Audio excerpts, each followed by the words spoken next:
The rain tapped gently against the windows of the black car as it rolled through the quiet, oak-lined streets of Savannah, Georgia. Spanish moss draped from the trees like forgotten silk, whispering stories older than the pavement. In the back seat, Miles Bennett sat in silence, staring out at the city he hadn't walked in years. On his lap was a beat-up duffel bag, clean boots Navy janitor's uniform, and a name tag that read, Michael. Not Miles. No security, no assistant, no tailored suit. Just him going back to the bottom. His driver glanced at him through the rearview mirror. "You sure you don't want me to check you in, sir? No. I'll handle it. You'll be staying at the employee housing. I'll be wherever the staff put me," Miles replied, voice quiet. That's the point. The car pulled up to the back entrance of the Marigold Grand Hotel. It was a relic, beautiful, tall, proud. Once the jewel of Savannah. His company had acquired it 5 years ago to save it from being gutted into condos. It had potential charm. Heart. But something had gone wrong. Reviews were down, complaints up. Staff turnover was brutal. Guests whispered that the place had lost its soul. Miles wanted to find out why. Not as the billionaire boss dropping in for a speech. As the janitor who mops floors no one sees. He stepped out into the drizzle, pulled his cap low, and walked through the service door like any new hire would. The lobby was out of sight, the staff hallway dimly lit. Somewhere above him a grandfather clock struck 8. "Name," barked a voice from behind a desk. Michael Reed, new janitor, transferred from Charleston location." The man glanced at a clipboard, then grunted. "You're in room 2B staff wing. Uniforms in there. Report to the lobby floor for orientation in 15. "Thanks," Miles said, already walking. 15 minutes later, he stood in the break room turned locker room, staring into a scuffed mirror. He looked nothing like the man on Forbes' cover last fall. The janitor's uniform was a little snug in the shoulders. The cap flattened his usually perfect hair. There was a streak of anxiety in his chest he couldn't shake. It had been 10 years since someone gave him an order. 15 since he cleaned anything that wasn't his own espresso machine. He rolled his sleeves up, exhaled, and walked out. By 8:20, he was in the main lobby. And that's when he saw her. She rushed through the revolving doors with one heel in her hand and the other barely on. Her brown hair was twisted up in a loose clip that had definitely lost a battle with gravity, and a large coffee cup wobbled in her other hand, like a ticking bomb. "Oh no, oh no, oh no," she muttered, stumbling past the concierge. She skidded to a stop behind the front desk and dropped her bag. The name tag pinned to her wrinkled blouse read, Caroline. She turned, breathless, saw him holding a mop, and gave him a grin so bright it felt like a crack of sunlight through the hotel gloom. "You must be new." "First day," she asked, slipping on her second heel, without spilling a drop of coffee. Miles nodded. "Yeah, just started. Welcome to the Marigold. We're a 5-star hotel held together by 2 stars, 3 prayer candles, and a miracle each morning. I'm Caroline, receptionist fixer human fire extinguisher." She took a sip of coffee and tapped on her keyboard, like she was playing piano. "Try not to take anything personally. Dirk, the manager, thinks he's running a cruise ship. And this place? Well, it's more like a floating mattress on the river some days." Miles couldn't help but smile. She looked him over, not with suspicion, but curiosity. "You look surprisingly clean for a janitor," she said with a half-tease, half-welcome. "What's your name, Misha Miles?" he blurted, then coughed. "Mike." "Everyone calls me Mike. All right, Mike the janitor. Want some unsolicited advice?" He raised an eyebrow. "Keep your head down, but your ears open. This hotel's full of whispers and secrets." She turned back to her screen. Miles stood there a second longer, feeling the strange weight of her words. Secrets. The elevator behind them dinged. A man stepped out. Gray suit, clipboard, controlled smile. "Carolyn," he said, cool as glass. 5 minutes late again. "Dirk," she replied without even looking up. "Your shoes are scuffed again." Dirk frowned, then spotted Miles. "And who are you, new janitor?" Miles said simply. Dirk sniffed. "Third floor restroom needs mopping. Chop chop." Caroline didn't even flinch. "Third floor's being used for wedding prep today. If you send him up now, he'll be in the middle of the bridal party." Dirk's lips thinned. Caroline turned toward Miles and smiled again. "We'll start with the lobby. Trust me, it's safer." Miles nodded, wheels spinning. This woman, she wasn't afraid to speak up. And yet, there was a tiredness in her eyes. Not sleep deprivation, the kind you get when you're always fighting uphill with no one noticing. She typed a few things, handed a keycard to a waiting guest, and leaned toward him again. "Mike, if you're wondering who actually runs this place," she whispered, "it's the people with mops and keyboards, not clipboards." Then she winked. Winked! Miles laughed softly, but something pinched in his chest. In the world he lived in, investor calls, press statements, property reports, he hadn't laughed with someone in months, maybe years. As the morning slipped by, he followed instructions, learned the layout, and kept an eye on Caroline. She was good, fast, compassionate. She offered extra towels before people asked, smoothed out frustration with real warmth, not empty smiles. But he noticed something else too. She never checked her phone, never stepped away to breathe. She carried everything, the guests, the staff, even the mood of the lobby on her shoulders. And no one seemed to notice. At noon, she vanished for 5 minutes, came back with 2 wrapped sandwiches and passed him one. Roast beef or mystery vegetarian roast. She tossed it to him, without breaking stride. They stood near the back hallway, leaning against a wall, eating in silence.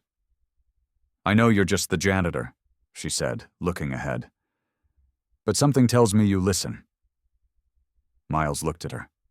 She stared at the crowd of guests in the lobby. "If you ever want to know what's really broken around here, you mop the hallway outside the manager's office around 4 p.m. That's when the real stuff leaks out." He swallowed. Noted. Caroline smiled again, but this time it didn't quite reach her eyes. And Miles felt it, the first crack. The beginning of something. He wasn't sure what yet. But it was starting. If you enjoyed this video, comment 1 to let me know. If not, comment 2. Your thought mattered to me either way. The next morning, the hotel smelled faintly of lavender cleaner and old wood as the sun slipped through the grand lobby windows. Miles stood near the front desk with a mop in one hand, watching Caroline from the corner of his eye as she tucked her hair behind her ear and greeted a line of impatient guests with her usual blend of grace and sarcasm. "Of course, Mr. Delacroix," she said sweetly, tapping on the keyboard. "I do apologize for the confusion. You were absolutely clear when you booked the Riverview suite, not the courtyard with a noisy fountain that sounds like it's gasping for life." The guest laughed, despite himself, and Miles couldn't help the quiet smile tugging at his mouth. Caroline handed over his key with a genuine grin. "Your view's been upgraded. Coffee will be on its way in 15, and yes, I'll personally make sure the minibar is restocked with your fancy trail mix." "Thank you, Caroline." "Always." As the man walked away, she exhaled and leaned on the desk for a breath. Just a moment, just enough to let a flicker of tiredness show. Miles stepped forward, pretending to mop near the edge of the front rug. "You're fast on your feet," he said softly enough that no guests would hear. Carolyn looked over, not surprised, but definitely watching. 4 years here. Either I learned to juggle or I'd have drowned. Delacroix seemed happy. Happy guests are easy. It's the invisible weight that gets you. She said it like it wasn't meant to land. But it did. Miles paused, pressing the mop into the floor. "You mean management? I mean being the person who everyone expects to fix everything without the title or the authority. She looked at him then. Really looked. You know that feeling, more than I'd like to admit. Then you'll do fine here. The phone at the desk rang. And just like that, she turned and slipped back into her rhythm. By mid-morning, Miles had learned 2 things. First, the second-floor HVAC was leaking into the hallway again. Second, Caroline had no interest in slowing down for anyone. She was a mystery, a contradiction. Funny, but careful. Warm, but guarded. Every time she smiled, there was a shadow behind it, like she didn't fully believe the good moments would last. He couldn't stop watching her. Hey, janitor. Miles turned around to see a young woman in a floral scrub top carrying a basket of towels. Her ponytail bounced as she approached. I'm Tia, new housekeeping. You're the one who fixed the break room fan yesterday. Yeah, just tightened the bolts. She looked at him like he'd solved a crime. Do you know how long we've been sweating under that thing? Weeks? And management kept saying, submit a request form. You show up and now it actually works. Miles shrugged. Seemed easier to just do it. She tilted her head. You knew or just not jaded yet? Bit of both. Well, welcome to the land of lukewarm coffee and miracle workers named Caroline. If you want to survive around here, stay close to her. Already noticed. Tia smirked. You're not the only one. Just don't get caught staring. She's got eyes like a hawk when she's not pretending to ignore compliments. Miles chuckled. Thanks for the warning. No problem. I'll trade you for a box of donuts from the kitchen. Fair deal. As she walked off humming, he turned back to his mop and found his thoughts drifting. He'd run multi-million-dollar strategy meetings, sat across from governors. But nothing made him more alert than Caroline's voice a few feet away, greeting guests like she'd known them all her life, and still glancing at the clock like it was chasing her. At noon, Eddie the bellhop shuffled past him, balancing 3 suitcases and whistling something old and smooth. You seen Caroline? Eddie asked. She just stepped into the back. Guest left a gift bag for her. Said she saved his anniversary weekend. Some people just got a knack. Miles nodded, watching Eddie disappear through the lobby. That was the 4th guest this week who'd left something behind for her.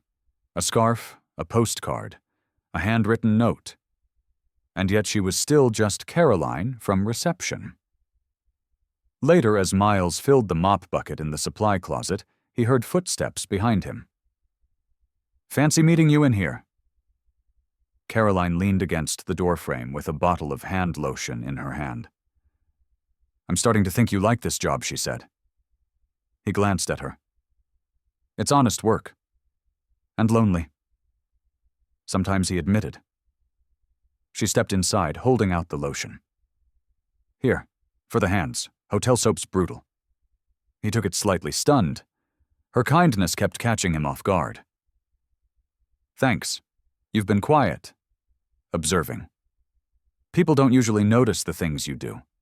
Like what you stop by the coffee machine but never drink any.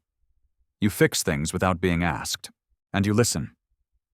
Miles rubbed the lotion into his hands, careful, slow. Is that a bad thing? No, she said, softer now. It's just rare. A pause stretched between them. Not uncomfortable. Just full. Do you like it here? He asked finally. Caroline looked down, then up. I used to. What changed? She exhaled like the answer had been sitting on her chest all morning. People leave, or get promoted above you, or stop trying. I guess I stayed because someone has to remember what this place used to feel like. Miles didn't know what to say. He felt that line hit like a soft punch to the heart. He remembered that feeling. That quiet ache when a place stops feeling like it's yours, even when you give it everything. Maybe it just needs someone to remind it.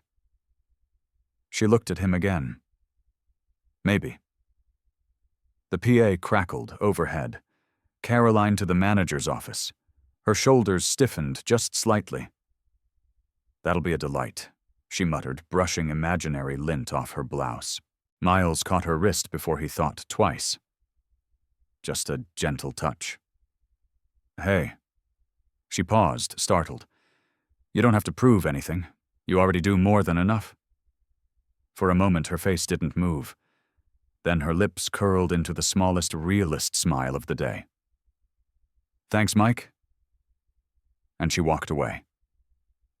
Miles stood there, hand still tingling, heart pounding harder than it had in years. Not from panic, from possibility. The sun was just beginning to dip behind the old brick buildings of downtown Savannah when Miles stepped into the staff wing, his shoulders sore and his mind spinning. He'd spent the afternoon fixing a dripping pipe in one of the second-floor suites, navigating a maze of locked utility doors and forgotten maintenance logs. By the time he finished, he smelled faintly of rust and lemon cleaner. But what lingered more than anything was the feeling of Caroline's wrist beneath his fingers. That slight pause. The way she'd looked at him like she hadn't expected anyone to see her that clearly. He hadn't stopped thinking about it since. In the hallway outside his room, he passed Eddie sitting on an overturned crate, polishing his name tag with a napkin, like it was made of gold. "Evening," Eddie said without looking up. "You've been busy." Miles nodded. "Lots to fix." Eddie smiled, slow and knowing. "You keep patching this place up the way you do, folks'll start thinking you actually care." "Maybe I do." Eddie tucked the name tag into his pocket and stood with a small groan. "You might want to take a walk past the garden. Sunset's doing something beautiful tonight, and someone might be out there watching it alone." Miles froze. Eddie just winked and walked off, hands in his pockets, humming something soft and untraceable. It was probably none of his business. But Miles went anyway. The hotel's back garden was a quiet, green pocket, hidden behind hedges and archways. It had once been a pride of the property: wrought iron benches, flower beds with name plaques, a small stone fountain shaped like a swan. He rounded the last corner and saw her. Carolyn was sitting on the far bench, shoes off feet curled beneath her, a steaming paper cup between her hands. She didn't look up, but he knew she'd heard him. "This seat taken?" he asked, voice light. She gestured toward the space beside her without speaking. Miles sat down the bench, creaking slightly beneath them. "Eddie told you I'd be out here, didn't he?" she finally said. "He mentioned something about the sunset." She smirked. He always does. It's his code for "go talk to her." They sat in silence for a moment, the golden light flickering through the trees. Somewhere nearby, a cricket started its nightly serenade. "You ever think about quitting?" she asked suddenly. The question hit harder than it should have. "I used to," Miles said. "All the time." She looked at him. "Why didn't you?" "I couldn't. Not really. The thing I built, it meant something. At least it used to." Caroline tilted her head. "You built something." He caught himself. "Not with my hands, just stayed with things long enough to help shape them." "That's rare." She sipped from her cup, then set it down carefully on the stone edge of the bench. "I've thought about leaving, plenty of times. But my mom's here. She depends on me. And the truth is, I don't hate the work. I hate the way we're made to feel invisible doing it." Miles watched her, his chest tightening. "You're not invisible," he said quietly. She looked over, eyes meeting his for a long, still moment. Something flickered between them, like the pull of a tide too quiet to name, but impossible to ignore. Then she looked away, letting the silence stretch just long enough to make him wonder if he'd imagined it. "My dad used to work in hotels," she said suddenly. "Bellman. For 32 years. Said every guest was a story. Some of them good. Some just needed to be heard. Sounds like he'd have liked Eddie? He did. They knew each other. What happened to him? She took a breath, eyes fixed on the fountain. He passed 6 years ago. Heart gave out. Mom lost most of the savings trying to pay off the medical bills. I was working front desk part-time then. I just stayed. It felt right. Miles didn't speak. He just listened. Let her fill the space with memory. Dirk was new then, she continued, voice steadier now. He told me I was reliable. But that's all I've ever been. Not promoted, not developed, just reliable. Reliable doesn't mean replaceable, Miles said. She looked at him, and for a split second he saw something raw flicker across her face. Gratitude, maybe, or hope. The fountain behind them gurgled soft and steady. You're not what I expected, she said finally. Miles chuckled. Neither are you. Guess we both have our masks. She stood then, brushing her skirt with her palms. I should get inside. Mom's expecting me to bring leftover soup. Do you always take care of everyone? It's what I know how to do. She turned to leave, then paused. You want to know what's broken around here? She asked, her voice softer now. It's not just the pipes, it's trust.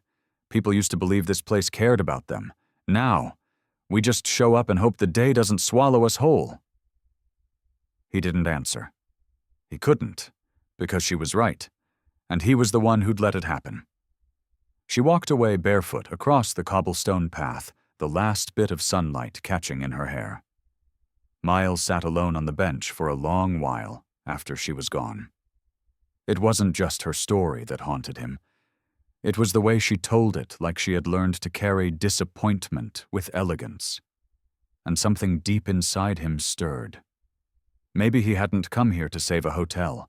Maybe he'd come to remember what it meant to build something worth saving. If you enjoyed this video, comment 1 to let me know. If not, comment 2. Your thought mattered to me either way. The morning started like any other. Caroline rushing through the staff hallway with her tote bag, half-zipped blouse slightly wrinkled, and a disposable coffee cup clutched like a lifeline. Miles was already mopping the marble floor near the check-in counter when she arrived, cheeks flushed from the brisk walk. Tell me the lobby lights didn't go out again, she said as soon as she spotted him. He looked up, hiding a smile. Good morning to you too. She huffed, exasperated but amused. Sorry. Hi. Morning. I've just got this feeling something's going to fall apart today. Why? She sipped her coffee and leaned over the counter. We've got a wedding party checking in. High-maintenance bride. Half the rooms weren't ready as of last night. Tia's working a double shift. Dirk's nowhere to be found again. I've got backup uniforms in my trunk in case someone quits. Miles raised a brow. That bad Caroline gave a dry laugh. Let's just say I've already promised myself a slice of cake if I survive the next 8 hours. Miles couldn't help watching her as she tied her hair up in a messy knot, tucked a pen behind her ear, and slid into her role like she'd been born for it. Professional kind, and just enough sass to keep the chaos from swallowing her whole. She glanced over at him. What, nothing he said, just, you're good at this. Caroline looked at him for a beat, then shook her head and muttered, Don't make me cry before 9 a.m. He didn't respond, but he felt something tighten in his chest again. He hadn't expected it to grow this quickly, this awareness of her. But it was undeniable now. There was a gravity in her presence that pulled him closer every time. By late morning, the hotel was buzzing with activity. Luggage carts rolled past, filled with pastel bridesmaid dresses and floral centerpieces. Tia sprinted from room to room with extra towels. The groom's father wanted to change rooms because his view didn't face the river. A bridesmaid lost her earring in the elevator. Carolyn handled all of it, smiling, apologizing, fixing, smoothing. She didn't break a sweat. But Miles could see the cracks. Around noon, she disappeared for 10 minutes and came back with 2 paper bags, one of which she dropped on the counter in front of him. Chicken salad. No tomatoes. You're welcome. You didn't have to. You fixed the AC in the bridal suite, she cut in. That earns you lunch. Don't argue. He opened the bag and looked up at her. You always take care of everyone else first? Caroline shrugged, pouring herself a new cup of coffee. Somebody has to. She said it like it was nothing, but the weight of it hit him hard. He opened his mouth to say something real, but Dirk's voice cut through the air like a cold wind. Caroline, my office. Now. She stiffened. So did Miles. Caroline wiped her hands on a napkin, her voice even. Be right there. Dirk disappeared behind the frosted glass door of his office. Miles leaned in. You okay? Caroline nodded too quickly. Yeah. Probably forgot to approve something and needs someone to blame. I can go with you. She smiled at that, just a flicker of amusement. Thanks, but I've danced this dance before. She turned and walked toward the office, back, straight shoulders, steady. Miles watched the door close behind her and wished not for the first time that he could stop pretending. That he could walk in fire Dirk and rewrite the whole script. But not yet. Not like this. Inside the office, Dirk sat behind his desk with a printed email in hand. You used your personal funds to upgrade a couple's reservation? He asked flatly. Caroline nodded once. They were celebrating their 50th anniversary. Their daughter had booked a basic room. It was a simple change. He tapped the paper. That's not procedure. I know. But they were crying in the lobby, Dirk. She has early onset dementia. He just wanted her to have the view of the river where he proposed. Dirk leaned back in his chair. You know how this looks like favoritism, like poor boundary management. You've been warned before about overstepping. She blinked. Are you serious? Effective immediately, I'm placing you on suspension. 2 days, no pay. She sat there stunned. For kindness, for insubordination.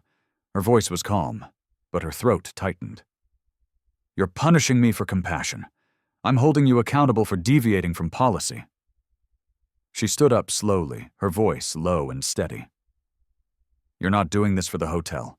You're doing this because I make you look lazy. Dirk didn't flinch. Carolyn didn't give him the satisfaction of seeing her break. She walked out chin high and shut the door behind her. The entire lobby felt frozen. Miles was the first to move. He dropped his mop, peeled off his gloves, and crossed the floor without a word. She was heading straight for the staff hallway, her hands clenched, lips pressed tight.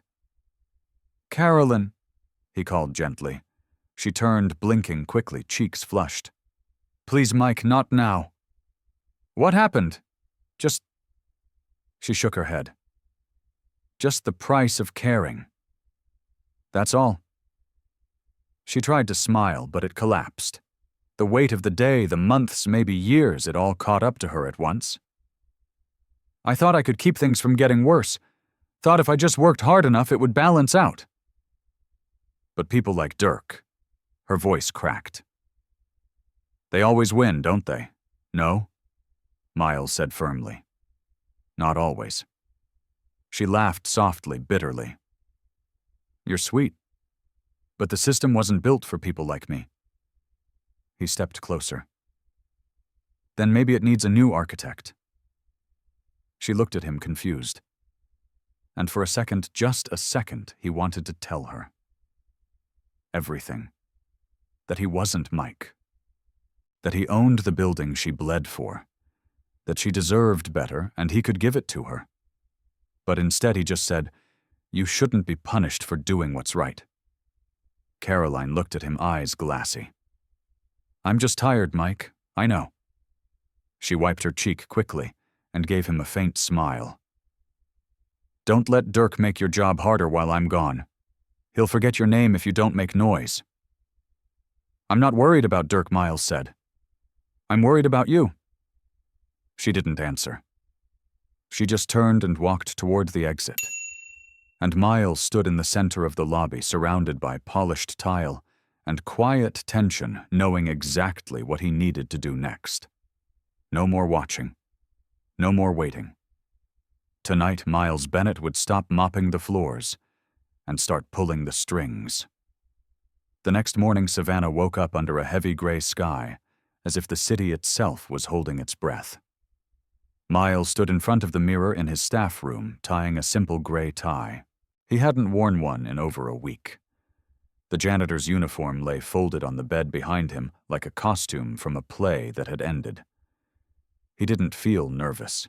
He felt clear. The kind of clarity that only came after watching someone good get knocked down for trying to do the right thing. He slipped on a blazer, no designer label this time, just sharp and respectful.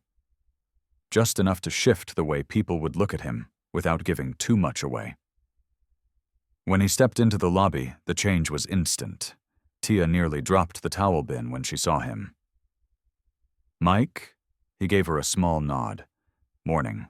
You're in a suit. Got a meeting with corporate." Tia narrowed her eyes. "Since when do janitors go to corporate meetings?" He offered a half smile. Since this janitor decided things needed to change. And with that, he walked past her, heading straight for the manager's office. Dirk was behind his desk, typing slowly, with 2 fingers a half-eaten bagel on a plate beside him. He looked up, startled. "Can I help you?" Miles shut the door behind him and stood tall. "Yes. You can clean out your desk." Dirk blinked. "Excuse me, I'm not Mike. My name is Miles Bennett. I own this hotel and the entire Marigold collection." Dirk's face drained of color. "This is a joke," he said, trying to laugh. "You're kidding." Miles reached into his jacket pocket, pulled out a card, and set it on the desk. The logo was unmistakable, so was the name. Dirk stared at it like it was a snake. "You've been here for 3 years?" Miles asked, voice calm, but unmistakably in charge. "In that time, guest satisfaction has plummeted. Staff morale is in the basement. And yesterday you suspended the one employee holding this place together for showing compassion." Dirk stammered. "She violated policy. She upheld our values." Miles stepped closer. "You see, we don't lead with policy in this company. We lead with heart. And if you can't understand that you have no place here..." Dirk sat frozen. "You'll receive your severance paperwork by the end of the day. HR will contact you." Miles turned and opened the door. "Oh, and Dirk," he said without looking back. "You should thank Caroline on your way out. She ran this place while you were polishing your ego." Then he walked into the lobby. Whispers started immediately. A guest paused mid-sip of coffee. A bellhop nearly tripped over a luggage cart. Tia stood wide-eyed. "You weren't kidding." "Nope. You really own this place, I do," she let out a breath. "So, what happens now?" Miles looked around the lobby, the worn edges, the tired faces, the faint flicker of hope peeking out from behind routine. "Now we start over." By noon, word had spread through the hotel like lightning. Staff who had never looked Miles in the eye suddenly greeted him with nods and smiles. Eddie gave a slow clap as he passed him in the hallway. "You always had that not-quite-janitor look," he muttered. Miles grinned. "Appreciate your silence. I know things Eddie said, and I know good people when I see 'em." Miles exhaled. "Speaking of good people, I need to find Caroline. She's not in today. I know. I want to talk to her." Eddie nodded toward the front doors.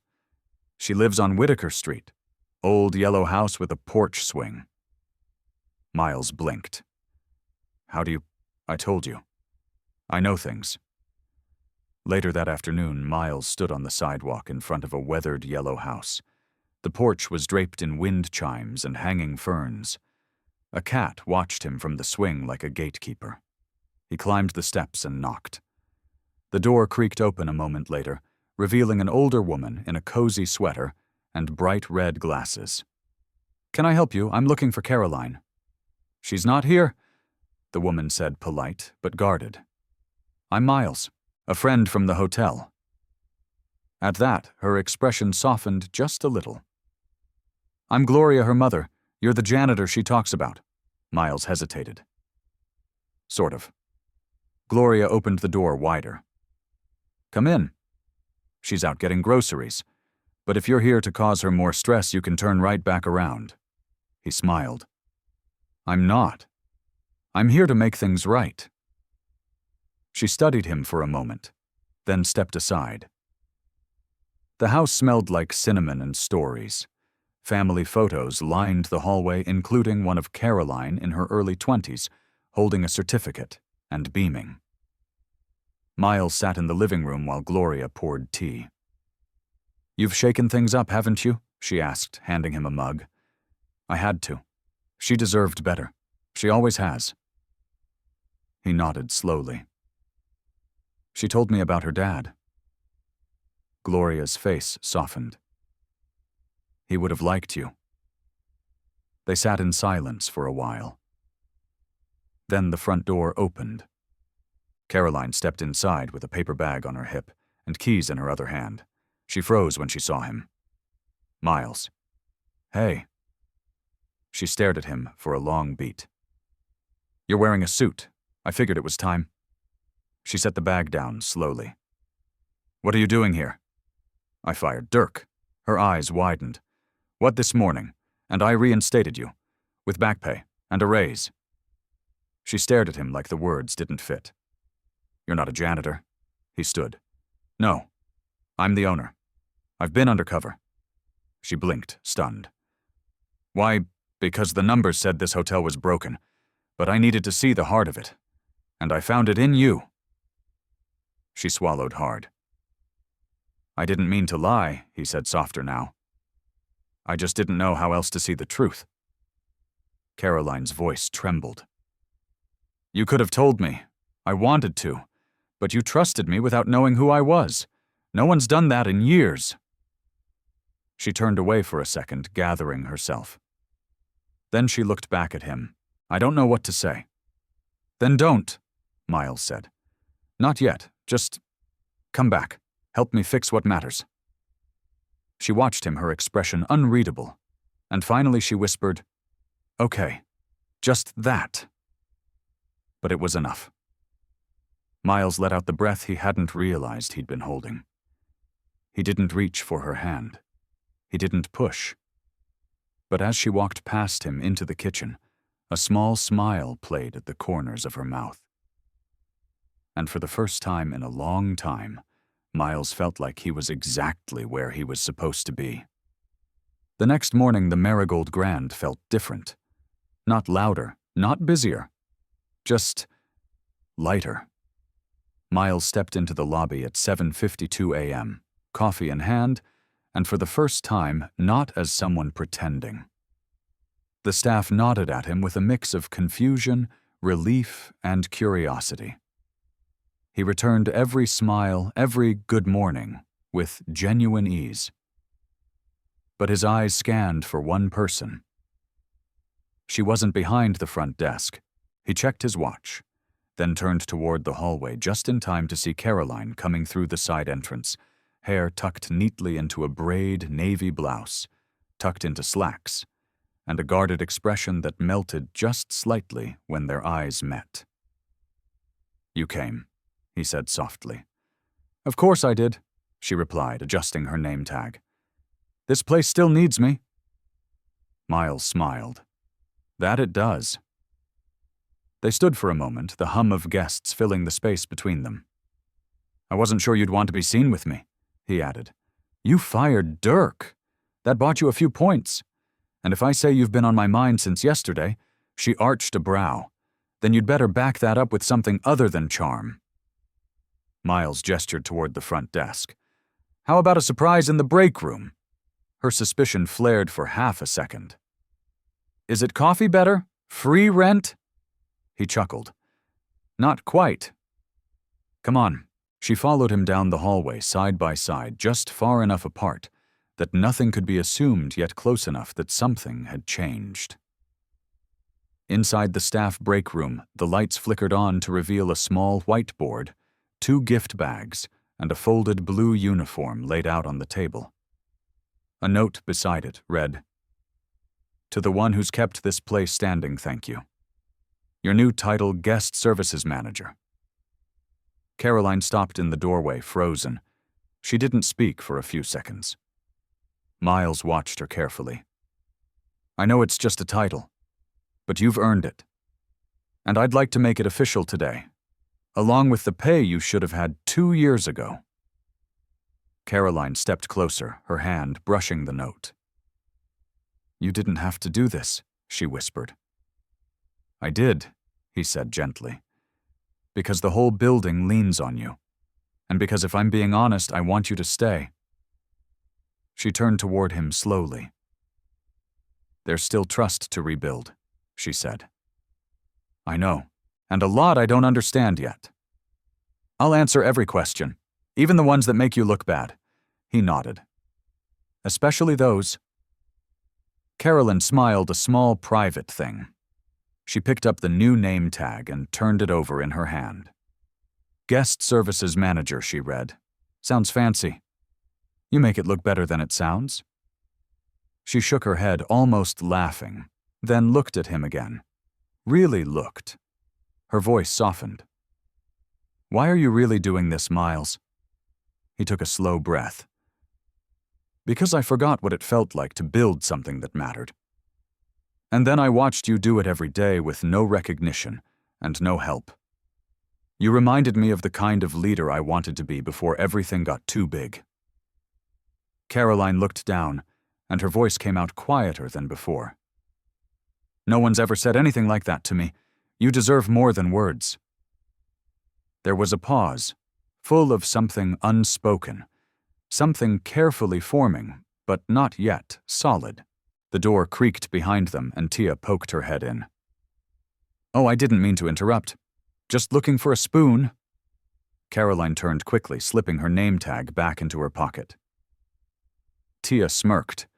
"New badge," Caroline nodded. "Guest Services Manager," Tia read. "Well, it's about time." She shot Miles a knowing glance, then disappeared. Caroline exhaled. "This is going to spread like wildfire, isn't it?" "Probably."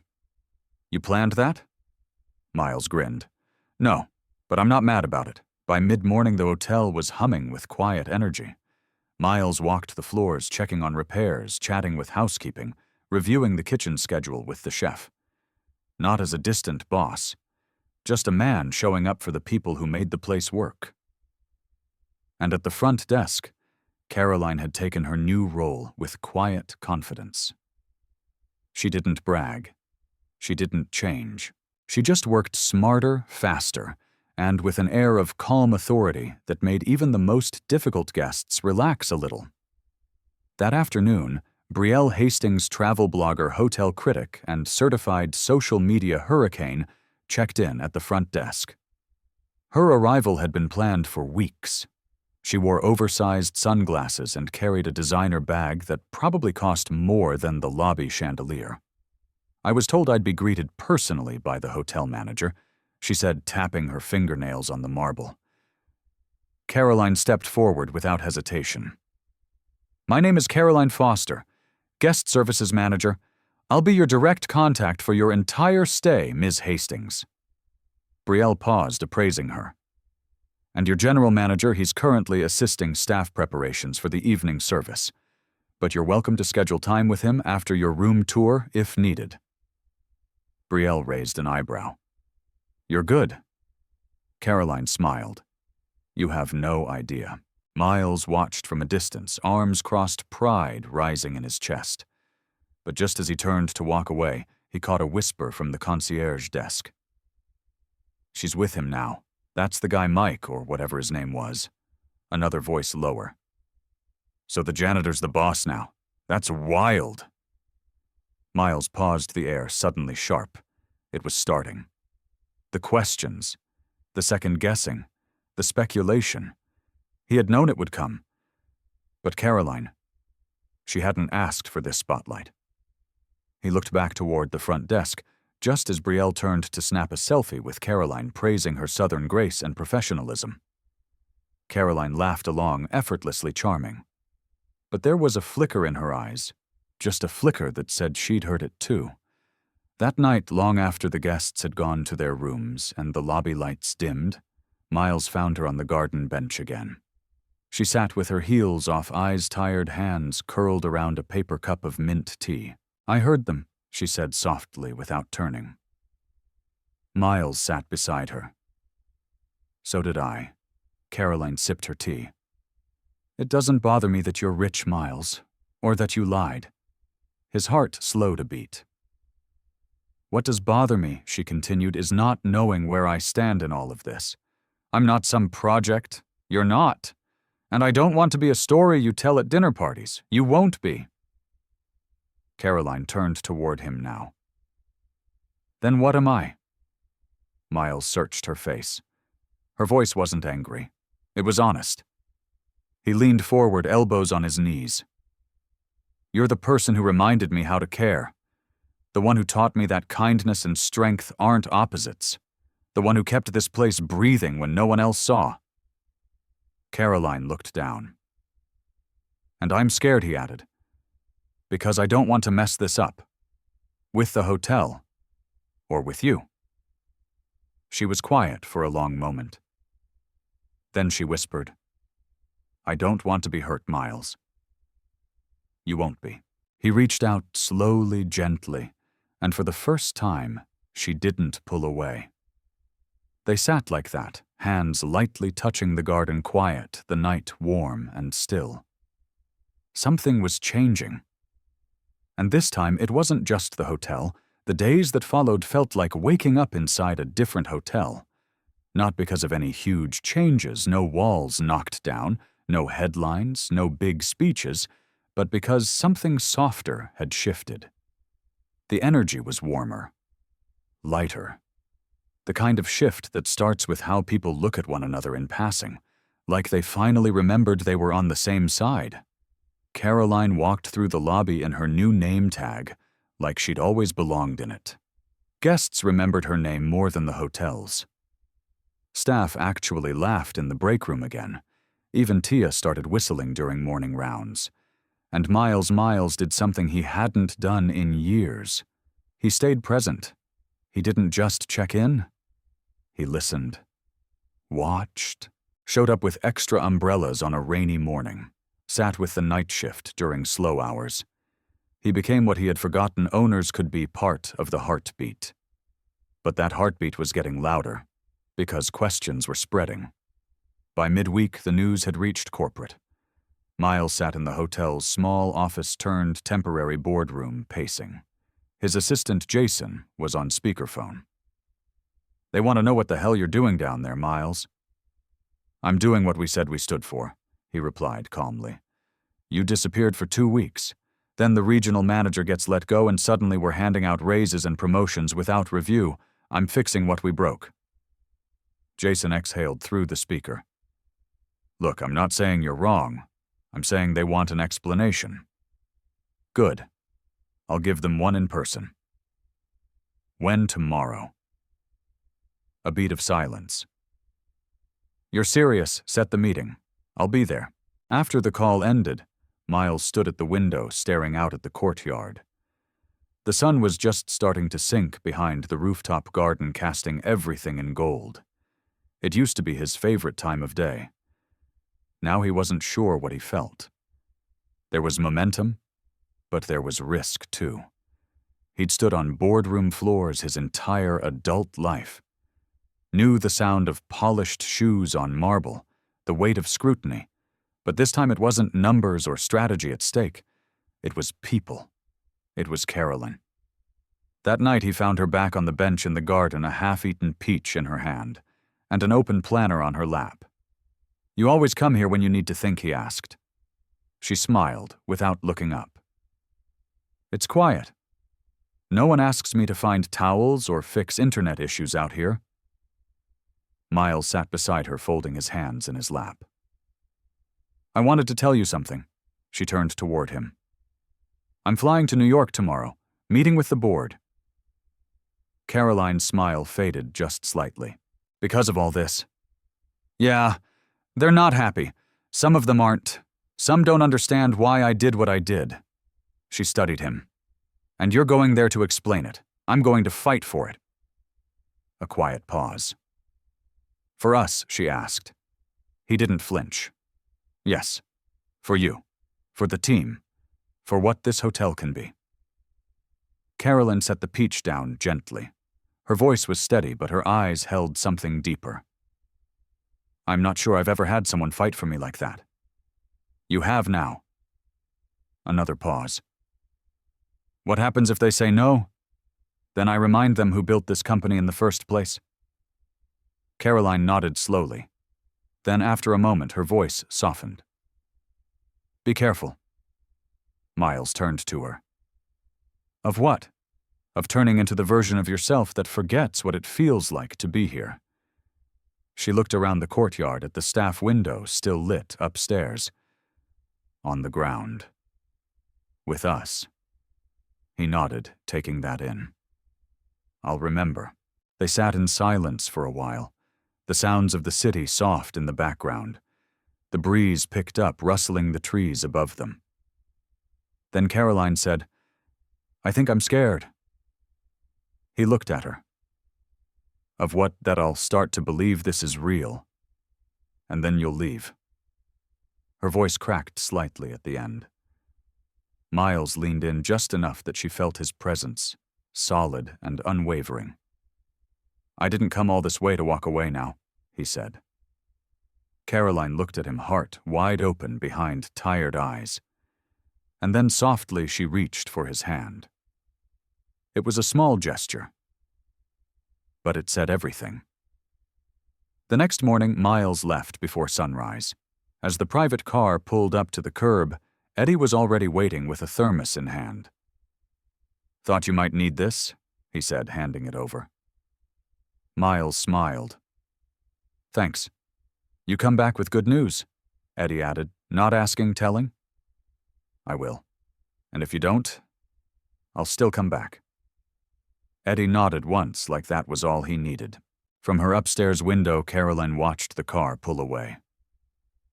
She didn't wave, but she whispered, Come back to me into the morning light as if it might carry. The boardroom smelled like lemon polish and pressure. Miles stood at the end of a long glass table, sunlight streaming in behind him. 11 pairs of eyes watched him, some curious, some skeptical, a few openly irritated. He knew this room, knew how easily charm could turn cold here. But today he wasn't here to charm. He was here to challenge. So let me get this straight, said Gloria Lynn, one of the more vocal investors. You went undercover? As a janitor, at a single underperforming hotel in the chain. Miles didn't flinch. Yes, without informing this board, without protocol. And in the process, you fired a regional manager, promoted a front desk associate to management, and increased wages across 3 departments. I did. Another board member, Thomas, leaned forward. Miles, this company has a reputation, a standard. You built that with us. Why risk all of it to what play social experiment? Miles set his hands flat on the table. Because I forgot what made us great. We used to be personal, human. And somewhere along the way, we traded that for spreadsheets. Someone at the far end scoffed quietly. Miles looked directly at them.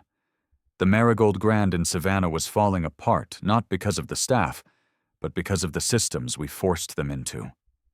They weren't failing. We were. The room went still. I found a team worth fighting for. Miles' continued, voice low and even. People who keep the lights on and the guests happy without ever being seen. I saw their value not from an office, but from the laundry rooms and loading docks and leaking suites. Gloria folded her arms. And this. Caroline Foster, You're telling us she's ready for leadership because she smiles at guests, no. I'm telling you she's ready because she leads when no one else will, because she remembers names, notices when someone's hurting, fixes problems before they reach the front desk, and she's been doing it without the title or the pay. He paused, letting that land. If we want to survive in this market, we need more Carolines, not more consultants. The room stayed quiet.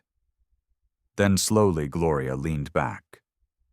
We'll review the reports, but I want full documentation on all operational changes, weekly updates, and no more solo missions, Miles. We back you because you've built trust. Don't waste it. He nodded once. Fair enough. As the meeting adjourned, Jason approached from the side, holding out his phone. You've got 10 missed calls, he said, mostly from the Savannah property. Miles took the phone, eyes narrowing. Why, Jason shrugged. Something about a guest situation. Miles didn't hesitate. He grabbed his jacket and walked out, dialing before the elevator doors even closed. Back in Savannah, Carolyn stood in front of the concierge desk, trying to steady her breathing. Ma'am, we're doing everything we can, she said to the woman in front of her, a travel influencer named Dara Keys, who had nearly 1 million followers and the patience of a teacup in a storm. You promised me a suite with a soaking tub. This she gestured wildly as a tub from a college dorm. And your bellhop chipped my suitcase. My agent will be hearing about this. Caroline kept her tone calm. We're preparing a new suite for you now. It will be ready within the hour and will comp your spa treatment this evening. Dara narrowed her eyes. Not enough? Tia appeared beside her, whispering rooms ready. Caroline smiled, not letting the tension show. Let me escort you personally. As Dara stomped off, Tia muttered under her breath. She's going to roast us on the internet, isn't she? Probably, Caroline said. But let's make sure she has to lie to do it. She was halfway back to the desk when her phone buzzed in her pocket. Unknown number. She answered. This is Caroline. Hey. Miles's voice came through the line, warm and steady. I'm on my way back. Everything okay? She exhaled, the weight of the day catching up to her. Guest drama. But we're holding it together. Want me to bring anything peace of mind would be nice?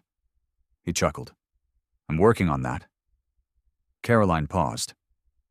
How did it go? I told them the truth, he said. Every word. And I fought for you. Her voice went quiet. Did they listen? They will. By the time Miles arrived, the lobby had calmed. The influencer had been won over by a surprise dessert tasting and a handwritten note. Guests were lingering near the piano as soft jazz filtered through the space. Carolyn stood near the front desk, clipboard in hand. He crossed the room slowly. She looked up when she saw him, eyes soft-tired but brighter than before. You made it, she said. Didn't want to be anywhere else. They stepped into the hallway together, just out of sight. How bad was it? She asked. Intense, but worth it. She hesitated. You really talked about me. I talked about how everything good in that hotel leads back to you. Caroline's eyes shimmered, and for a second she didn't know whether to smile or cry. Instead, she reached for his hand. Thank you, she whispered. No, he said, brushing his thumb over her fingers. Thank you for reminding me what matters. In that quiet moment, neither of them had to say anything more. But somewhere inside both of them, the questions had softened. The doubts had dulled. And in their place, something real was beginning to grow. The sun poured through the tall lobby windows the next morning, softening everything in its path. The polished marble floors, the quiet rustle of newspapers, even the clicking of Caroline's heels as she moved with practiced focus. But something in her moved slower today. Not in speed, but in weight. She had barely slept. The board meeting. The influencer drama. Miles. Her heart had been running a marathon she hadn't trained for. Still, she smiled when she saw him across the lobby leaning over the front desk with a pastry in hand, deep in conversation with Tia about her daughter's school science fair. He looked normal, like he belonged there. Not as a billionaire, not even as a boss, but as someone rooted in the place. Someone real. Caroline stepped behind the desk, clearing her throat gently. Miles looked up and offered a crooked grin. "I saved you the last one," he said, pushing the paper bag toward her. "Chocolate croissant. Of course, I know where your loyalty lies." She smiled, but it faded quickly. "Can we talk?" she asked. Miles straightened, sensing the shift. "Of course." She led him to the quiet corner of the lobby near the bookshelf with the antique clock. It was a place guests rarely lingered, and right now she needed the distance. "I'm not backing away," she said, starting before he could. "I'm not second-guessing this. Us." "But," he asked gently. She met his eyes steady. "But I've worked for everything I have. Every raise, every promotion, every bit of respect. And now that I'm with you, there's this voice in the back of my head asking if people will think I've been handed everything just because I'm with the owner." Miles didn't speak right away. "You weren't handed anything," he said finally. "You held this place together when it was falling apart. Long before I stepped in. I know that. But I can't control what people see." He took a slow breath, then nodded. "Then maybe we don't give them a reason to question. We separate work and us." Caroline blinked. "You'd be okay with that. I'd be okay with whatever makes you feel strong. If we need to keep this private for now, we do that. You lead how you always have. I'll keep showing up, and we'll figure out what this is without rushing it." Caroline's chest tightened, but in a good way. A rare way. He wasn't making it about his pride. He was making it about her safety.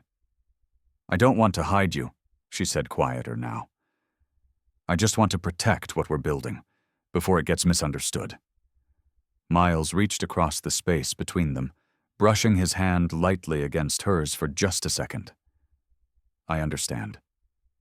That night, Caroline stayed late. The hotel was quieter after 9 p.m., with only the hum of the floor buffer in the distance and the occasional ding of the elevator. She sat in the office going through the week's reports, her eyes stinging from screen time when Tia knocked on the open door. "You're still here?" Caroline nodded. "Catching up. You always say that, but I think this place would fall apart if you didn't micromanage it." Caroline gave her a tired smile. "That's the dream, right?" Tia stepped inside, hesitated, then said, "People are talking, you know." Caroline's heart stuttered. "About what, you and Miles?" "There it was. I figured," Caroline said softly, and Tia pulled up a chair. "And some people are jealous. Some think it's weird. But most, they're rooting for you."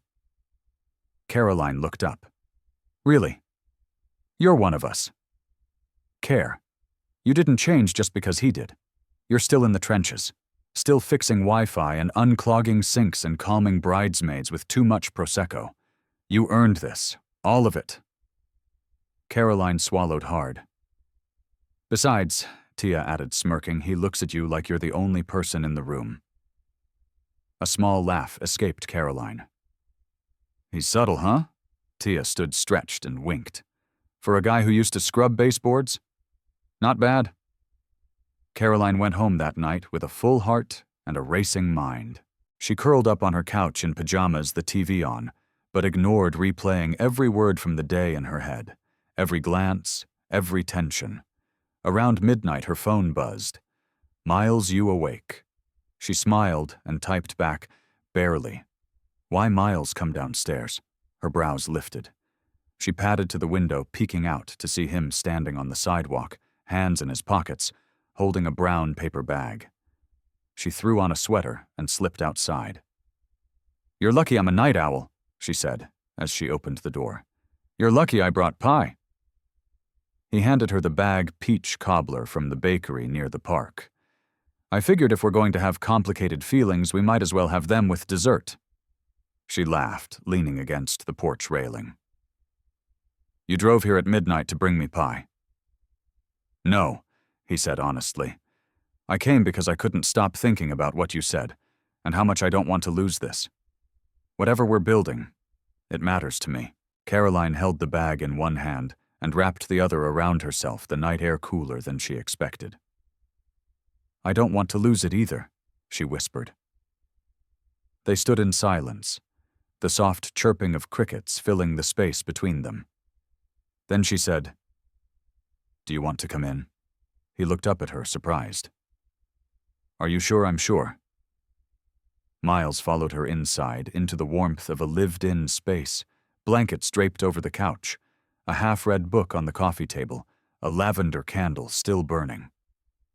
They sat close, but not too close, eating cobbler from the same bowl, with 2 forks, their shoulders touching every few minutes, casually at first.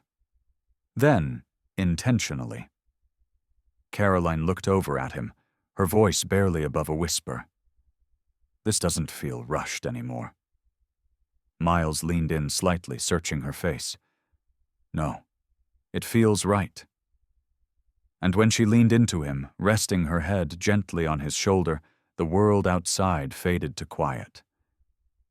There was no audience, no boardroom, no lobby, just 2 people learning how to trust what was real, in a world that often didn't give them the chance. The morning after felt different. It wasn't the kind of difference that came with regret or confusion. It was quiet. Whole. The kind that sits in the chest like a soft warmth you're almost afraid to name out loud. Carolyn stood at her kitchen counter pouring coffee into 2 mismatched mugs. She could hear Miles in the living room flipping through a newspaper he'd found in the mailbox on his way in. You really still read the paper? She called out. He chuckled. I like the feel of it. Makes the news seem less anxious. She walked in, handed him a mug, and curled up on the arm of the couch beside him. You're officially an old man. I've been an old man since 30. I just didn't have the robe to match it until now. She laughed softly, sipping her coffee, watching him with that look she hadn't quite learned how to name yet. It wasn't infatuation. It was recognition, the kind that settled in slowly. But it wasn't all lightness, because underneath it, the real world still waited. And as if on cue, Miles's phone buzzed. He glanced at it. A text. Carolyn watched his face shift ever so slightly. What is it? He hesitated. The board. They're sending someone down to do a full review, evaluate the changes, decide whether to apply the model to other locations. Caroline blinked. That's fast. They don't waste time when they smell something new. She tried to read his expression. Are you nervous not about the hotel? He paused. About how visible everything's about to become. He didn't have to say what he meant. She nodded, setting her coffee down. Do you want to hit pause on this? She asked gently. No.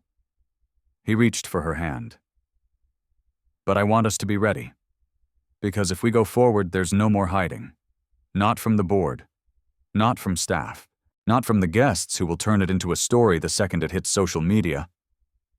Caroline swallowed.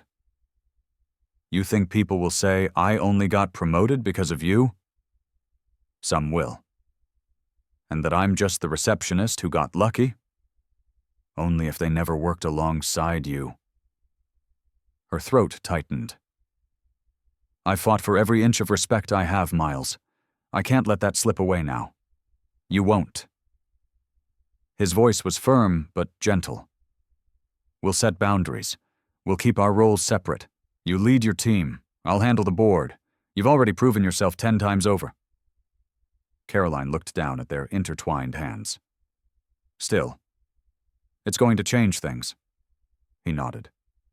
Yes, but not everything. Later that afternoon, the hotel buzzed with quiet anticipation.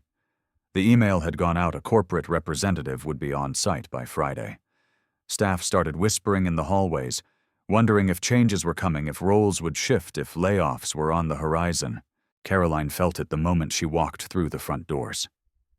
Tension, wondering eyes, the kind of tight-lipped caution that made everyone double-check their name tags. She took a breath, then stepped behind the front desk, with practiced calm. "Let's set the tone," she said to Tia. "Smiles. Support. No panic." Tia nodded, smoothing the hem of her shirt. "You got it, boss." But just before Caroline could finish setting up for the afternoon, Eddie approached from the hallway, a folded piece of paper in his hand. "Something strange came in the mail this morning," he said, handing it over. Caroline unfolded it slowly. It was a typed note. "It's sweet that he chose you. Just know you're not the first. And you won't be the last." There was no name, no return address. Caroline's stomach dropped. "What is this?" she whispered. Eddie leaned in. "You think someone's trying to get in your head?" She folded the paper, trying to calm the rush of heat in her chest. "I don't know, but I need to show this to Miles." Miles met her in the office 5 minutes later. She handed him the note without a word. His face darkened slightly as he read it. "This isn't true," he said immediately, eyes locked on hers. "Whoever wrote this is trying to stir trouble. Do you think it's from the board? No.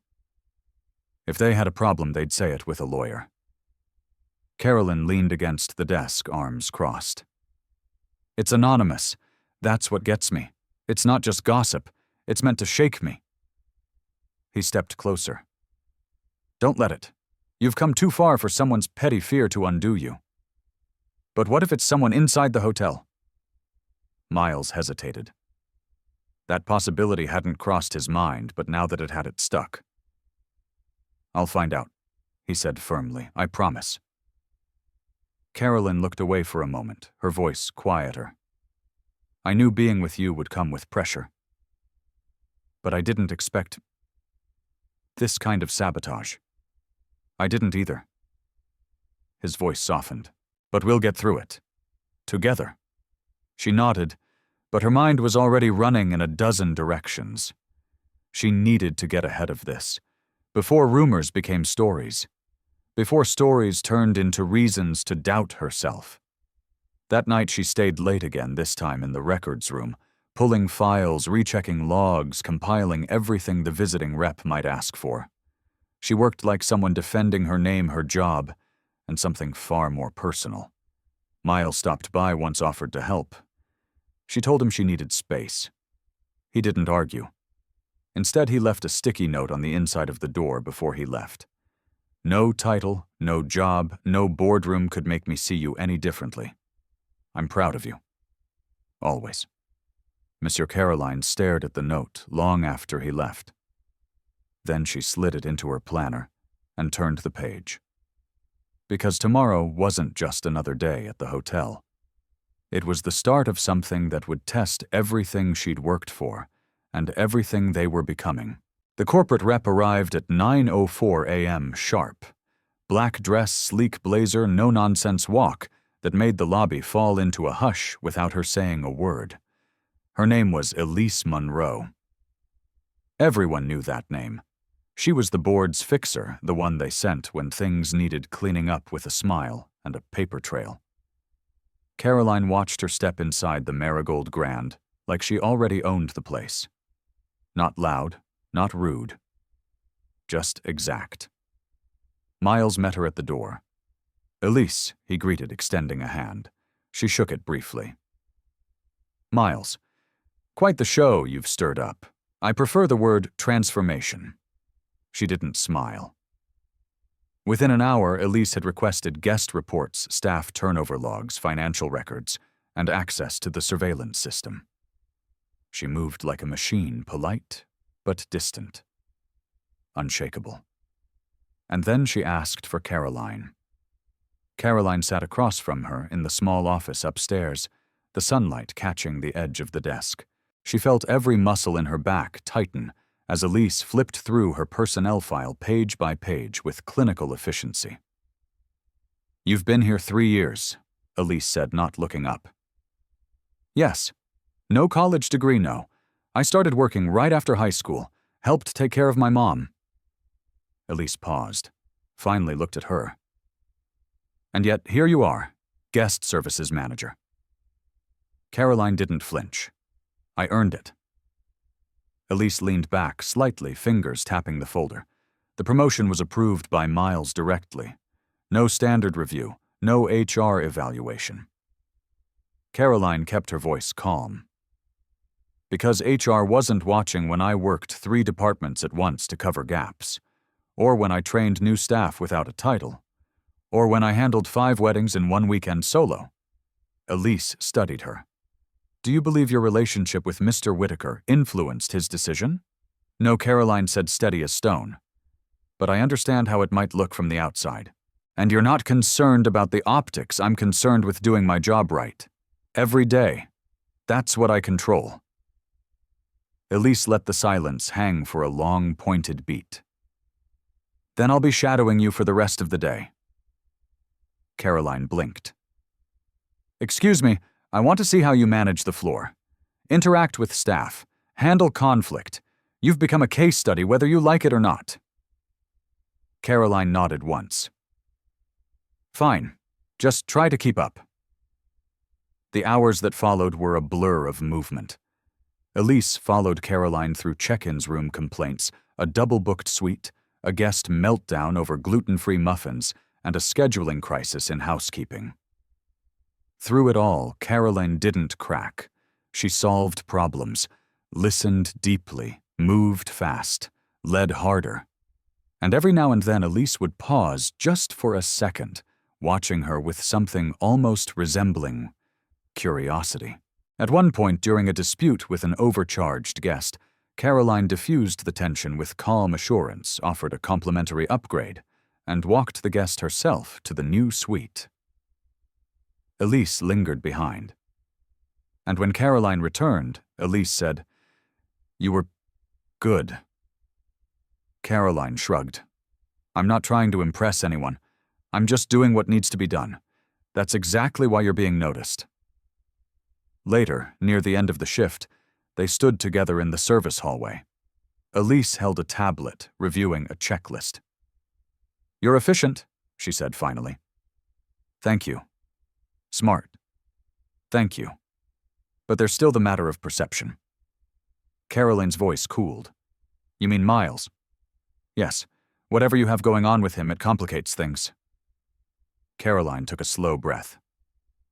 "We've kept things professional. I've done the work.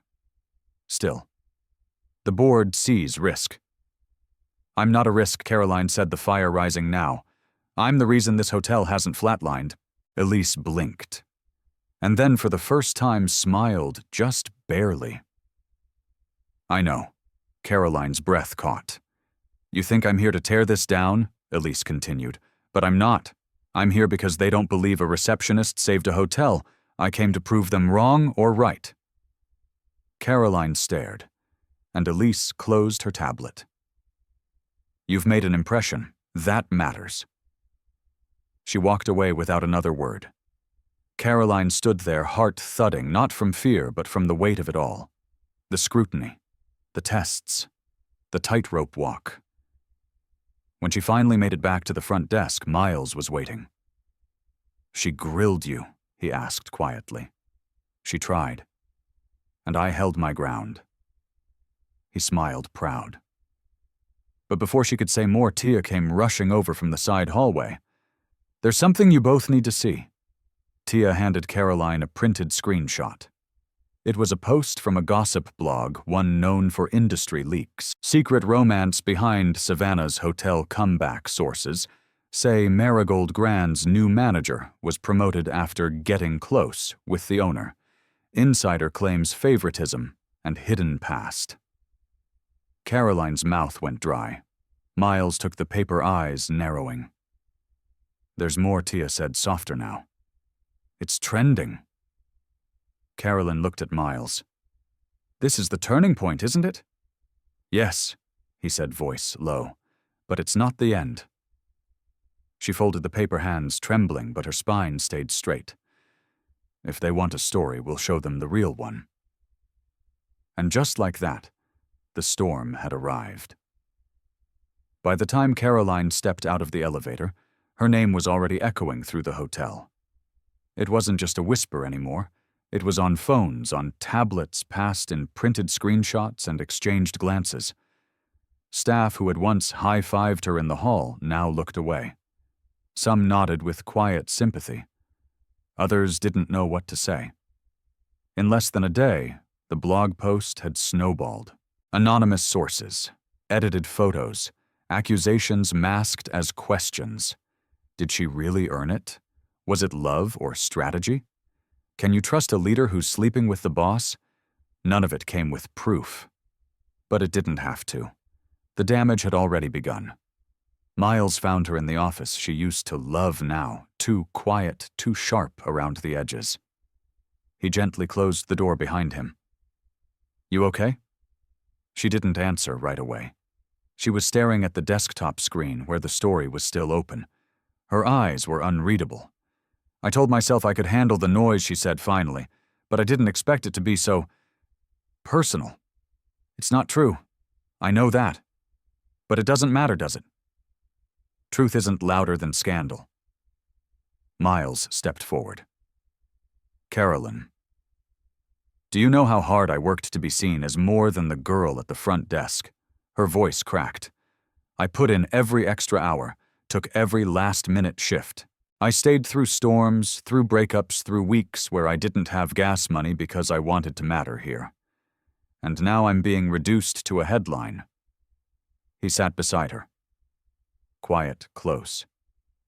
"I can pull the plug on this," he said gently. "Tell the board to walk away from the pilot program. I'll take the hit." She looked at him, eyes wide. "You'd give all that up in a second." Her breath caught.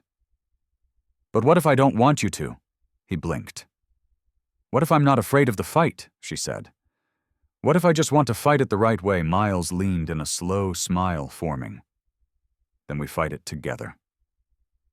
She nodded just once and stood. "Let's start with the team." They gathered the full staff in the main event room, Caroline's idea. No email, no memo, just honesty face to face. Some employees came in with crossed arms, others with worried eyes. Tia sat in the front row, expression unreadable. Caroline stepped forward, holding no notes. "I know what's been said," she began. "And I know how easy it is to read something like that and wonder what's true." The room was still. "I won't pretend that my relationship with Miles hasn't affected how this looks. But I will tell you what hasn't changed. I didn't fall in love with a title. I fell in love with a man who cared enough to see people the rest of the world ignored." A few heads turned toward Miles, who stood near the back, arms folded. "I worked my way up from receptionist because I loved this place, because I believed every guest deserved more than a scripted smile. And every one of you deserved to be seen." She paused, letting her voice soften. "Nothing was handed to me. I've cleaned rooms, fixed boilers, sat with grieving families at 2 a.m. because no one else could. And I'd do it all again." She took a breath, steadied herself. "If anyone thinks I don't belong here, I understand. But I also know I've earned my place not because of who I love, but because of how I lead." Silence. And then Tia stood up. "She trained me," Tia said clearly, voice ringing. "When management didn't care enough to help, when I was ready to quit. She's the reason I stayed." Another staff member stood. "Eddie.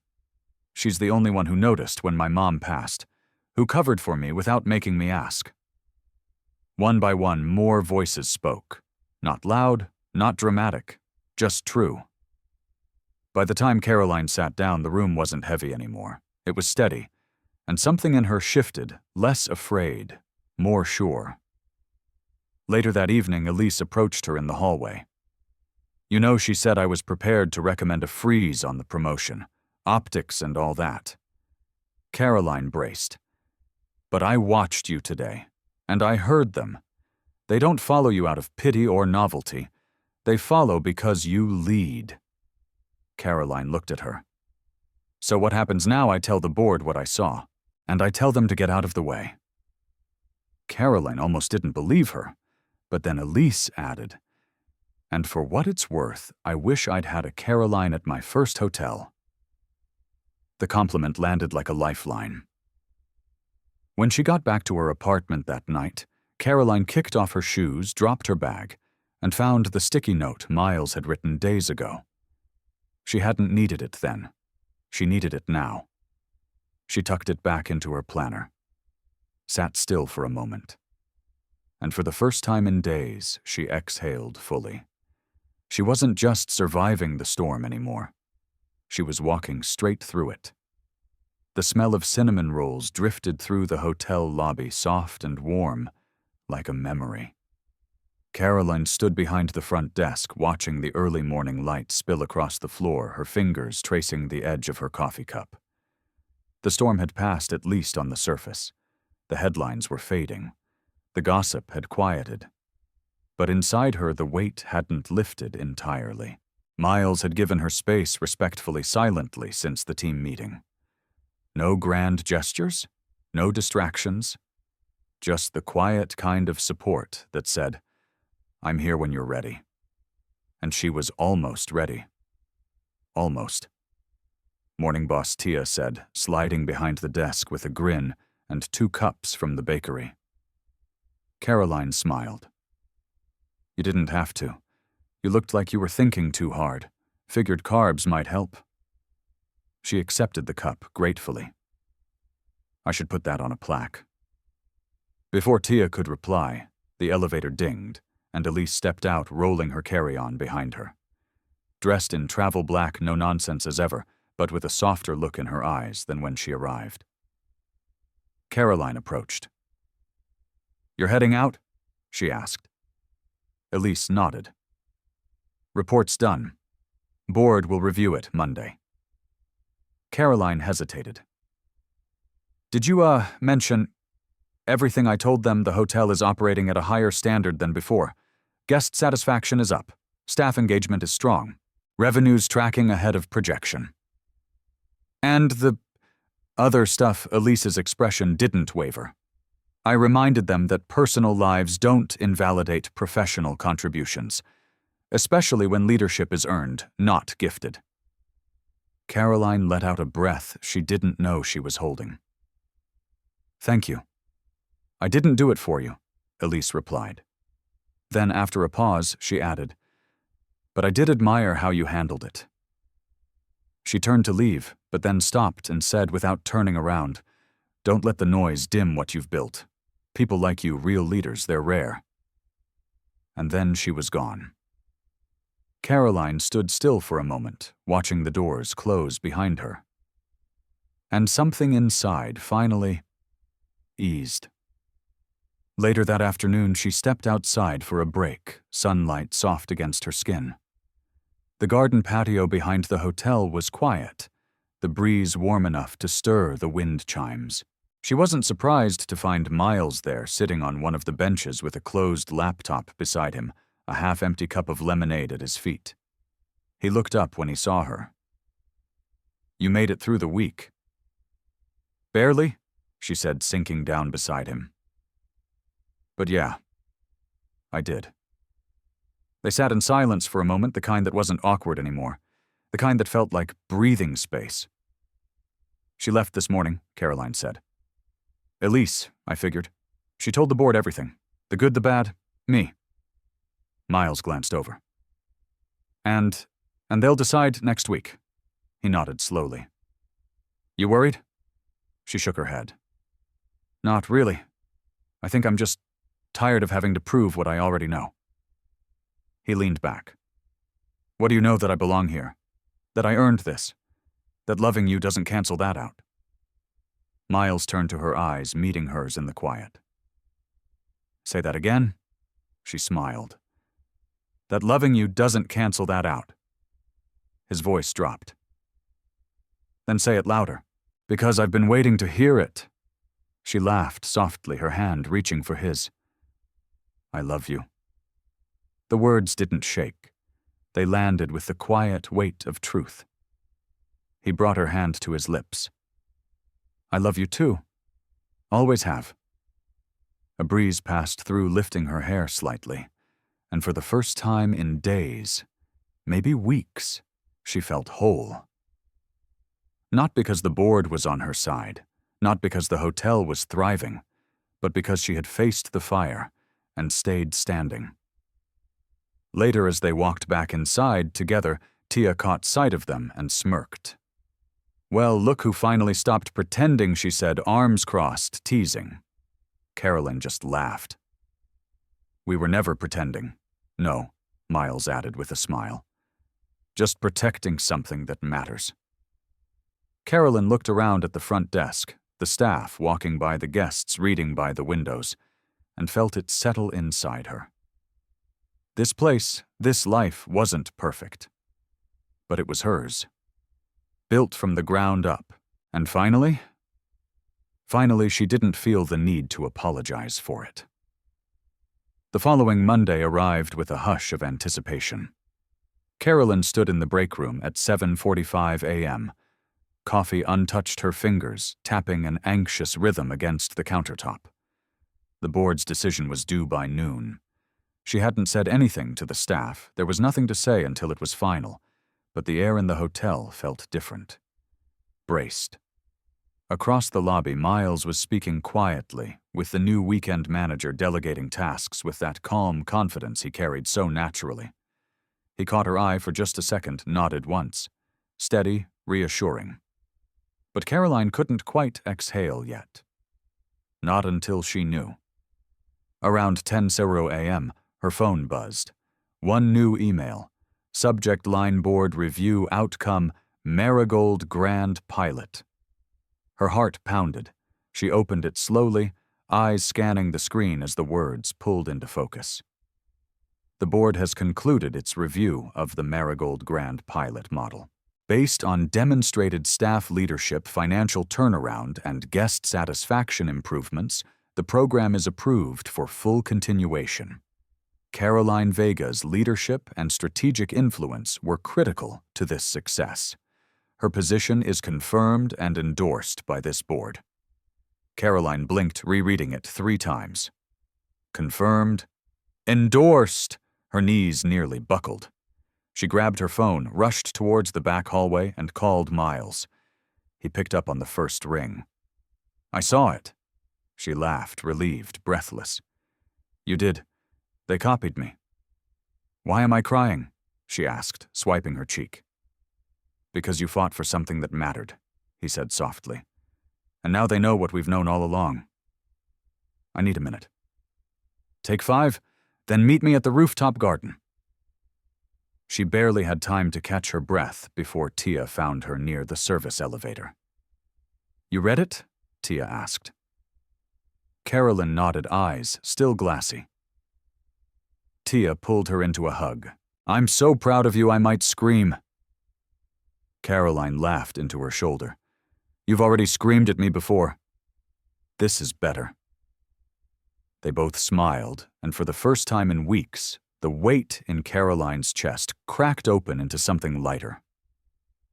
15 minutes later, she pushed through the rooftop door. The garden was blooming fall colors, just beginning to take over, orange and burgundy slipping into the green. Miles stood at the far railing, hands in his pockets, looking out at the Savannah skyline.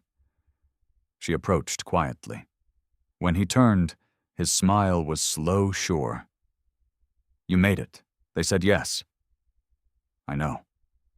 I thought I'd feel like I needed to prove something else, she admitted. Like I'd need to do backflips just to justify the board's approval. But right now, you just feel like yourself. She nodded. Exactly. He reached out, brushing a strand of hair behind her ear. They finally caught up to what we already knew. She looked up at him, heart full. I'm not going to hide you, she said, voice firm, but soft. Not anymore. You're not a secret. You're part of this story." He tilted his head. "You sure you want to link your name with the guy who used to clean the vending machines?" She smiled. "Especially that guy." They stood there, letting the quiet settle around them, interrupted only by the soft rustling of leaves in the wind. "What happens next?" he asked. Caroline exhaled slowly. "I keep building. We make this hotel more than just a success story. We make it a blueprint." He raised an eyebrow. "A blueprint for what's possible when you stop following the same tired rules, when you actually listen to the people who live the work every day." He stepped closer. "Sounds like I should let you run the board." "Not yet," she teased. One victory at a time. Down below the hotel carried on bellhops checking bags, guests chatting by the lobby fireplace, the smell of fresh muffins drifting from the cafe. The world hadn't stopped, but it felt different now. Like something had clicked into place. "You know," Miles said after a long pause, "we should take a weekend, just us. No spreadsheets, no hotel drama, maybe the mountains." Caroline looked at him surprised. "You taking time off? I'm trying this new thing. Letting go of control, delegating." "I'll believe it when I see it," she said, grinning. "You will," he promised, voice soft. "Because I want to build a life that doesn't just survive the storms. I want one that knows how to rest too. With you." Her eyes burned again. "I never thought love would look like this. Like what? Like partnership. Like trust. Like showing up even when everything's at stake." He leaned in, pressing his forehead gently against hers. "This isn't the end, you know." She nodded. "I know. It's the part where we finally stop surviving and start choosing." And right then, with the city humming beneath them and the sun warming her skin, Caroline chose it. All of it. The Marigold Grand looked different that evening. Not because anything had physically changed. The lobby was still golden in the soft light, the smell of fresh pastries still lingered near the cafe, and guests still chatted in quiet corners. But there was a new energy humming through the air. Lighter. Certain. Like everyone had finally taken a breath they'd been holding for too long. Carolyn stood at the edge of the rooftop garden in a navy blue dress, watching the last shades of sunset melt behind the old brick buildings of Savannah.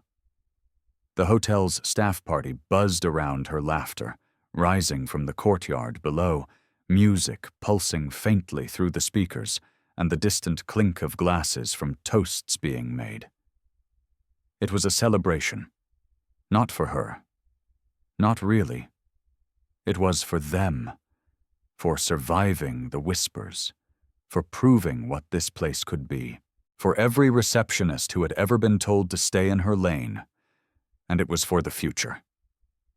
"You disappeared on your own party," Miles said behind her, his voice warm, his tone familiar in the way that calms nerves without trying too hard. She turned to see him walking toward her in rolled-up sleeves and no tie, just the way she liked him. "I'm just taking it in," she said softly. He smiled. "It's yours now, you know. This moment. This whole thing. You built it." She shook her head. "We built it. You gave me space to lead. I didn't give it. You took it. I just got lucky enough to witness it." Caroline looked down over the courtyard, Tia dancing with her boyfriend near the fountain, Eddie balancing 3 dessert plates at once, guests and staff mingling like they'd known each other for years. "I used to dream about this," she said. "But it never looked quite like this. Better or worse?" She turned to him. "More real." Miles studied her for a moment. "What are you thinking about?" She hesitated. "Honestly? About what happens when the next storm comes. When someone else questions whether I belong here, whether I earned this." He stepped closer. "Then you remind them again who you are. And if they still don't believe it, you keep going anyway." Her eyes filled just a little, but she blinked it back with a quiet smile. "You always know what to say." "Not always," he said. "But with you, I try harder." They stood in silence for a few seconds, and then Caroline let out a soft laugh. What Miles asked. "I was just remembering the day you walked in here with that mop. I thought you were lost. I even told Tia you probably wouldn't last 2 days. Oh, I remember. You looked at me like I was about to break the espresso machine." She grinned. "You almost did." "And you almost walked out that day," he said, voice turning more serious now.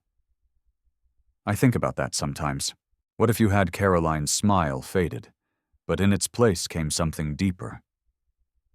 Then this place would still be standing, but it wouldn't be alive. Not like it is now." He nodded slowly. "I didn't know how badly this hotel needed you until I watched you rebuild it one person at a time." She looked up at him, eyes warm, but searching. "Miles, do you ever wish we'd met under different circumstances?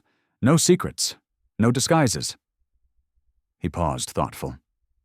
"No, because I wouldn't have seen you the same way." "How do you mean?"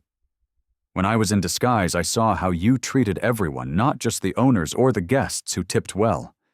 You showed up for the ones nobody noticed. That's how I fell in love with you.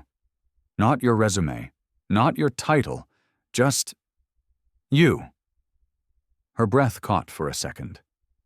He still had that way of saying things that left no room for doubt. "I never wanted your money," she whispered. "You know that, right?" He nodded. "I never doubted it. And I didn't fall for a millionaire. I fell for the guy who cleaned a broken vending machine and sat with a lost kid until his mom came back." Miles swallowed hard. "You make me want to be better. Every day." She touched his face gently, her thumb grazing his cheek.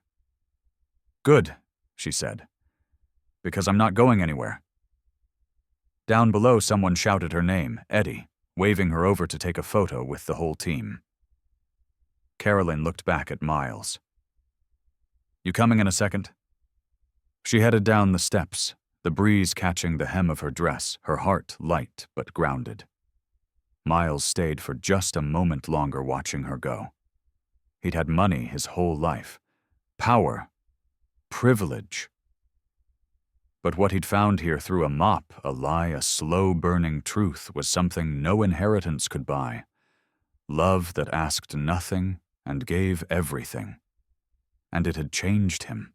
When he finally rejoined the group, Caroline was already surrounded by her staff, laughing, arms around shoulders, eyes brighter than he'd ever seen. The camera flashed. A moment captured. Not of a fairy tale, but of something harder, richer, and real. Later that night, long after the courtyard had quieted and the music faded, Caroline and Miles walked through the halls one last time, hand in hand. They paused outside the front desk. Caroline rested her palm on the countertop. "I used to think this was the end goal. Manager, corner office, stability." He looked at her, smiling. And now she leaned her head on his shoulder. "Now I think the goal is to keep growing, keep fighting for places like this to matter." He wrapped his arm around her. "You'll change more than this hotel. I know it." Caroline smiled but didn't say anything. She didn't need to. Some stories don't end in fireworks. They end in quiet triumphs, in earned peace, in hands held after the storm. And this was the most beautiful ending she could have asked for. One built not on wealth or status or luck, but on love that stood tall in the face of doubt and stayed.